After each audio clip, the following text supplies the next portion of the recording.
పశ్చిమ గోదావరి జిల్లా పెంటపాడు మండలం మాంజుపాడు గ్రామానికి చెందినటువంటి మెండ్యాల పెద్దులు దుర్గా కుటుంబం అండి ఇది. గతంలో వీళ్ళకి జగన్మోహన్ రెడ్డి గారి ప్రభుత్వ హయాంలో అమ్మఒడి పథకంలో కేవలం ఈ కుటుంబంలో 4 పిల్లలు స్కూల్కి వెళ్తుంటే ఒక్కళ్ళకే పథకం వచ్చేది. ఇవాళ నలుగురికి 15,60,000 శాంక్షన్ చేస్తూ ఇప్పుడే ప్రభుత్వం, కూటమి ప్రభుత్వం, చంద్రబాబు నాయుడు గారు, పవన్ కళ్యాణ్ గారి యొక్క నాయకత్వంలో కూటమి ప్రభుత్వం నలుగురికి 15,60,000 శాంక్షన్ చేస్తూ ఇప్పుడే లిస్టు పంపారు. దాని సందర్భంగా మాంజీపాడు గ్రామానికి చెందిన కూటమి నాయకులు, అదేవిధంగా స్థానిక ప్రజాప్రతినిధులు అందరం కూడా ఆ కుటుంబాన్ని సందర్శించడం జరుగుతుంది.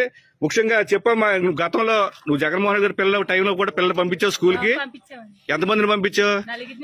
4 పంపించి ఎంతమందికి వచ్చింది? 15,000 వచ్చింది. ఇప్పుడు నీకు తెలుసా చంద్రబాబు నాయుడు ఇవాళ ప్రకటించిన సంగతే?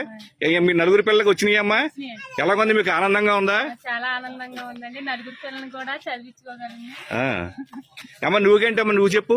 నీకు చంద్రబాబు నాయుడు గారు ఇవాళ 15,000 వేశారు. నీకు 2 చెల్లి, 2 చెల్లెలు, 1 తమ్ముడు. నీకు ఎలాగ ఉంది? నువ్వేం చదువుతున్నావు? 10th కి వెళ్తావు. ఆనందంగా ఉందమ్మా? నువ్వు చెప్పరా. ఇదిగో చూడండి, ఈ కుటుంబంలో నలుగురికి 15,60,000